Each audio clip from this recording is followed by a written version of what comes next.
février 2009, paraissait un livre signé Henri Stirling au titre explicite. Le buste de Néfertiti, une imposture de l'égyptologie? La réponse serait dans la question. Du moins, l'auteur en est-il persuadé. Aussitôt après l'avoir lu, je rédigeais le texte suivant, mais le laissais de côté. Quelques années plus tard, alors que je voyais un documentaire sur la question repasser à la télévision, je décidai d'y revenir et de lui octroyer un second souffle. On ne peut qu'être frappé par la manière de mettre en cause l'authenticité de la célèbre effigie, car elle ressemble étrangement à l'angle d'attaque refusant l'attribution de l'Hermès d'Olympie à Praxitèle. Pour obtenir l'assentiment de tous, il suffit d'avancer que ces œuvres sont trop belles pour être véritables. Stirling écrit « Buste trop parfait pour être vrai ». Aussitôt, l'on touche à l'intime conviction du badaud, déjà convaincu que le sublime ne peut exister en ce bas monde, qu'il faut renoncer à ses rêves pour gagner son beefsteak. Il convient de s'interroger sur ce préjugé, ainsi les chefs-d'œuvre disparaîtraient plus sûrement que les œuvres médiocres. Avec les siècles, ne peut résonner que la légende, embellie par le temps et les superlatifs amoncelés. Rien ne persiste des merveilles du passé, du mausolée d'Halicarnasse au phare d'Alexandrie. Rien, n'est-ce pas trop dire? En fait, tout dépend de l'importance accordée à l'objet ou au personnage du passé. S'il est divinisé par ses fans, alors ceux-ci ne reconnaîtront l'existence d'aucune trace, d'aucune relique, car une existence concrète n'est pas compatible avec le mythe. Et pourtant, c'est en prenant au pied de la lettre le texte d'Homère que Schliemann a découvert Troie. On professe, quand on veut avoir l'air pondéré, que le passé doit s'aborder avec indulgence et que notre admiration doit se conditionner à cette relativisation. Pour l'époque, c'était audacieux pour ces temps reculés, exceptionnel étant donné la technologie rudimentaire dont on disposait alors. Une manière de se rassurer, de faire valoir sa philosophie, un brin désabusé, résumé par l'adage « tout lasse, tout passe, tout casse ». Une telle réflexion permet de se donner de la profondeur, de rester au-dessus de la mêlée. Et c'est peut-être mieux ainsi, concluaient souvent les documentaires du commandant Cousteau, quand il devait reconnaître n'avoir pas réussi à élucider un mystère, à découvrir un trésor. Et chaque téléspectateur de hocher la tête comme on prononce « Amen ». Il vaudrait mieux imaginer les chefs-d'œuvre du passé que leur être confronté. On laisse entendre que c'est pour ne pas être déçu. Mais ce pourrait bien être par crainte d'en être écrasé, de perdre l'illusion que l'avenir est toujours meilleur. Il est intéressant de voir la force de persuasion que peut receler cette idéologie qui dévoile beaucoup de nos croyances. Certains prétendent qu'on ne connaîtrait aucun autre exemple de visage au front si bombé, au modelé si lisse et si continu, que l'on puisse dater du vivant de Praxitèle. Donc, cela ne pourrait être. L'argument ne tient pas, puisque nous ne possédons presque aucun original des grands sculpteurs grecs, et notamment de Praxitèle. C'est bien le fait que la statue ne ressemble à aucune autre copie qui devrait nous faire pencher pour son attribution au maître de la sculpture. Le poli du marbre nous étonne. Avons-nous oublié la façon d'entretenir les statues des Grecs? Les cheveux grossièrement taillés nous surprennent. Mais quel coup de maître! Un simple copiste aurait-il osé ce procédé audacieux? Il n'y en a pas d'exemple. Pour certains esprits timorés, il ne semble pas concevable que le génie de l'artiste ait pu anticiper l'avenir, ou plus exactement, que les temps qui suivirent aient pu s'inspirer de son style. Et pourtant, l'on admet couramment qu'un artiste de valeur doit être original et montrer ce que l'on n'imaginait pas avant lui, et qui deviendra par la suite monnaie courante. La gloire de Praxitèle était immense de son vivant. L'aurait-il obtenue avec des œuvres qui ne se distinguaient pas de celles de ses prédécesseurs? On peut ranger dans la même catégorie l'observation que l'Hermès porte au pied un type de sandales dont on ne connaît pas d'exemple sculpté auparavant. Et pourquoi le faudrait-il? Aussi loin que l'on remonte, il faut nécessairement un premier cas. Certains observateurs souligneront que le dos ne semble pas fini avec autant de soin que la face avant. Je ne vois pas que cette remarque prouve qu'il s'agit d'une copie. On ne peut négliger de verser au dossier que la statue est en marbre de Paros et que le cas n'est pas fréquent pour une copie romaine. La statue d'Olympie dérange, et pourtant son style en est incontestablement praxitélien. Que devrait-on penser s'il ne l'était pas?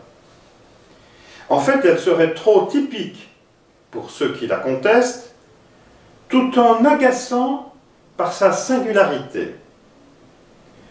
On ne peut avoir les deux et lui reprocher de trop et de ne pas assez ressembler à l'image qu'on attend.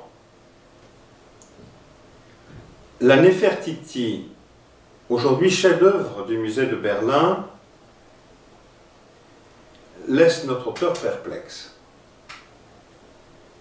Parce qu'il n'y aurait pas d'autre exemple dans l'Antiquité égyptienne de buste sans épaules, alors que l'époque moderne en fournirait pléthore.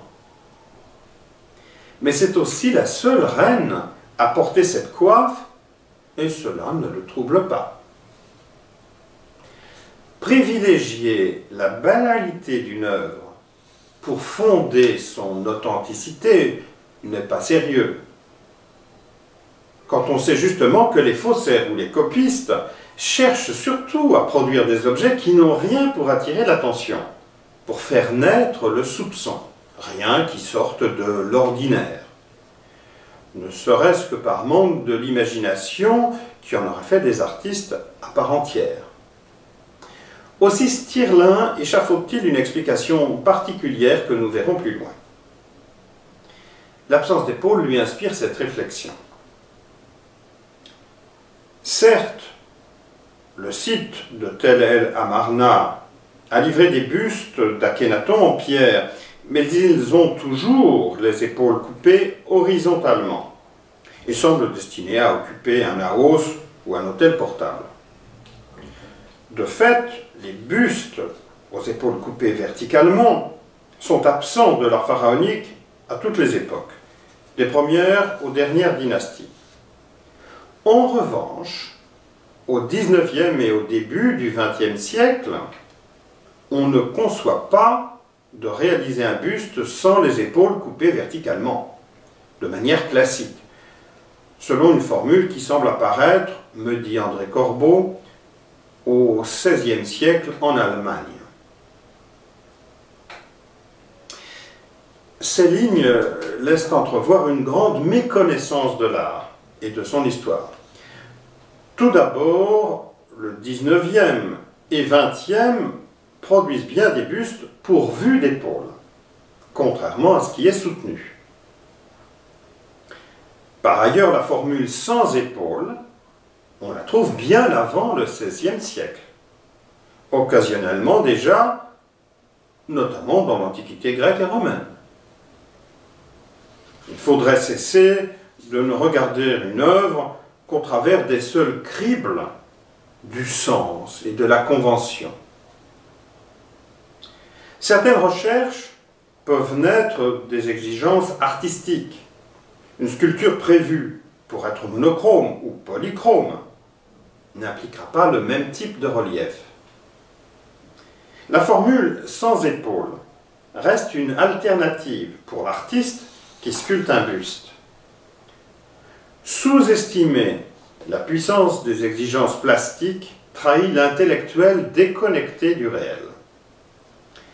Certaines déformations du crâne dans les représentations, certaines disproportions qui ont fait supputer des maladies diverses, voire le signe d'une appartenance aux extraterrestres, n'ont pas été confirmées par l'analyse des squelettes. En fait, il s'agit bien d'une volonté délibérée de l'artiste d'un nouveau canon qui permet l'épanouissement de certaines courbes. Cette nouvelle esthétique surprit désagréablement les amateurs d'antiquité égyptienne classique, si ce n'est académique, et ce rejet a priori des étrangetés du règne d'Akhénaton joua certainement un rôle dans l'histoire du buste de Berlin. Nous allons voir comment. Il est surprenant que dans le chambardement esthétique apporté par Akhénaton, le fait de voir apparaître une rareté, comme celle qu'apporte le buste de Néfertiti, n'ait pas justement plaidé pour l'authenticité aux yeux de Stirling. La XVIIIe dynastie regorge d'innovations que l'on n'aurait pas supposées si l'on n'en avait pas découvert la preuve. Les déformations anatomiques féminines de certains colosses d'Akhénaton en sont un exemple. Il existe un buste polychrome de Toutankhamon dont le cou sort d'un lotus dans une construction qui n'est pas habituelle. Par ailleurs, n'oublions pas que n'avoir pas retrouvé d'autres têtes sans épaules n'implique pas qu'il n'y en ait pas existé. À ce propos, Stirling peut-il ignorer la tête salte du Louvre, elle aussi privée d'épaules, et dont personne ne songe à contester l'authenticité, même si la datation reste incertaine et qui pourrait bien se fixer à la XVIIIe dynastie. En résumé, d'autres tentatives sortent des sentiers battus pendant la courte période magique d'Amarna. Pourquoi se bloquer sur une seule de ces expériences?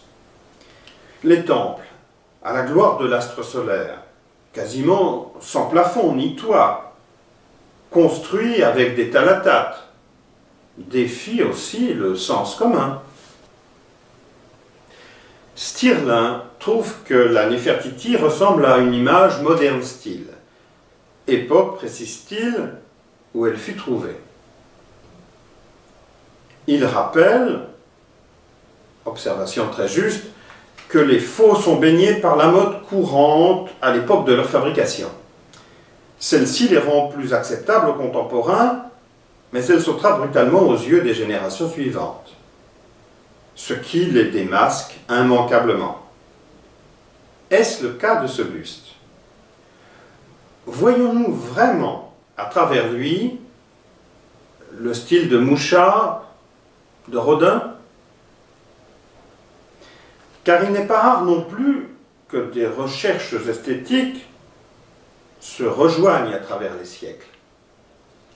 Le baroque anticipe lui aussi le moderne style. Ainsi, par exemple, l'Apollon et Daphné du Bernin, exposé à la Galerie Borghese, pourrait presque avoir été réalisées à la fin du XIXe siècle, comme l'Aphrodite de Rhodes. Les idoles des Cyclades nous évoquent Brancusi. Les statuettes de Knossos montrent à nos yeux ébahis la Parisienne telle qu'à la fin du XIXe siècle. Et nous ne pouvons nous empêcher de voir des colonnes doriques dans certains ouvrages de Saqqara.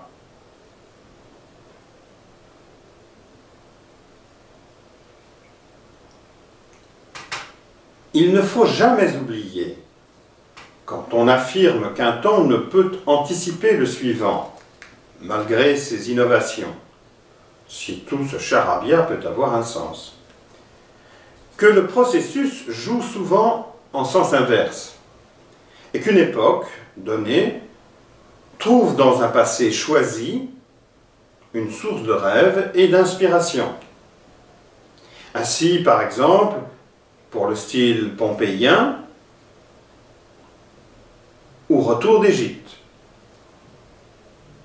Les pré-raphaélites veulent renouer avec la Renaissance, mais ils témoignent malgré eux du XIXe et pas moins que les avant-gardistes de la même époque. Autrement dit, il est bien documenté que l'art nouveau doit beaucoup à une réflexion sur l'art ancien, comme sur les formes naturelles. Les entrelacs qui fascinaient Léonard de Vinci et bien d'autres avant lui, sans rien dire de Bernard Palissy. Stirling n'hésite pas à écrire « Le portrait polychrome de Néfertiti incarne ainsi un idéal esthétique du visage féminin qui ne tardera pas à se matérialiser pour les foules dans une image de la femme par excellence, de la femme fatale, une sorte d'icône à la Marlène Dietrich, dont le symbole s'impose désormais et sera diffusé grâce au cinéma et au culte de la vedette, de la star, dans les années 20 en Allemagne, puis dans le monde entier. La convergence, en tout cas, entre le buste polychrome et l'idéal de la femme moderne, tel qu'il s'établit à l'aube du XXe siècle, est l'une des raisons majeures du succès de la statue. Cette identification avec l'image moderne s'explique mieux si l'on admet qu'il s'agit d'une production contemporaine à l'Art Nouveau. Page suivante, on trouve « Cette influence Art Nouveau que traduit le buste de Néfertiti, si elle n'était guère perceptible pour les contemporains de Borchardt, éclate maintenant, un siècle plus tard, aux yeux des historiens de l'art. Il semble que règne ici un certain niveau de confusion. Dans les années 20, et même en 1910, l'art nouveau, souple et végétal, était bien démodé. L'art déco s'épanouissait désormais avec la sévérité de ses formes géométriques. L'art nègre et le cubisme étaient passés par là. Malgré ce qui est maladroitement suggéré, la Néfertiti n'est pas inspirée par Marlène Dietrich, qui était bien allemande, comme Ludwig Borchardt, mais qui n'avait pas 11 ans au moment des découvertes à l'atelier de Thutmose. Ce serait plutôt le contraire. Marlène Dietrich n'ignorait pas qu'elle se façonnait un masque inaltérable qui puisait son inspiration dans les cérémonies mystérieuses du plus lointain passé. Et si le cinéma des années 20 a pu être influencé par l'Antiquité, c'est que de nombreuses découvertes archéologiques importantes avaient fasciné le public, dont la moindre n'est pas le tombeau de Toutankhamon. Donc, il n'y a là rien que de très normal. Bien avant Marlène Dietrich, on aurait pu citer Brigitte Helm, 1906-1996, ou Theda Bara, 1885-1955. Mais ce sont elles qui s'inspirent de l'Antiquité, et non pas l'inverse. Au point où l'on en est, pourquoi ne pas en appeler à l'énigme de Greta Garbo, à l'élégance d'Audrey Hepburn? Pour asseoir son impression, Stirling ajoute ces lignes. Dans ce débat, je ne résiste pas au plaisir de citer des notes de voyage qu'en date du 26 mars 1967 m'adressait André Corbeau. De retour de Berlin, il consigna dans son journal quelques réflexions qui se révèlent prémonitoires car elles montrent que nous avons été frappés par les mêmes caractéristiques de l'œuvre. Nefertiti, un faux, à mon sens exécuté par un artiste dont la production habituelle intéresse plus les vitrines de coiffeurs que la sculpture. Le caractère de faux était invisible parce qu'il correspondait au goût dominant à l'époque où cette chose a été lancée sur le marché. Quand les dernières séquelles de ce Erschender Geschmack, goût en vogue, auront disparu, il ne restera que le faux. Et l'on s'étonnera d'avoir pu prendre pour un chef-d'œuvre un objet aussi évidemment roublard.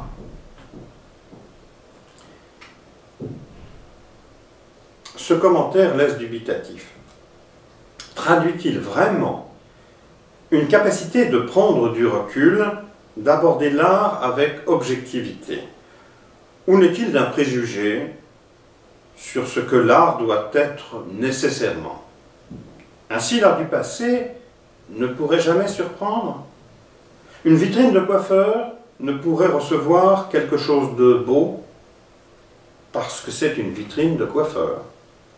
Je n'ose pas imaginer les turpitudes qui se déroulent dans l'arrière-boutique avec les mœurs bien connues du propriétaire et qui ne s'en cachent même pas. Quelle honte, ma pauvre Mme Michu. Dans ce regard, éteint par les conventions, l'art nouveau doit obligatoirement correspondre à une mode passagère, une esthétique superficielle, kitsch, appelée à disparaître, et qui ne peut être appréciée comme un art classique, durable, parce qu'une œuvre ressemblerait à ce moderne style, elle ne pourrait être admirée, car le faux serait inscrit dans sa perversion stylistique, sa décadente séduction.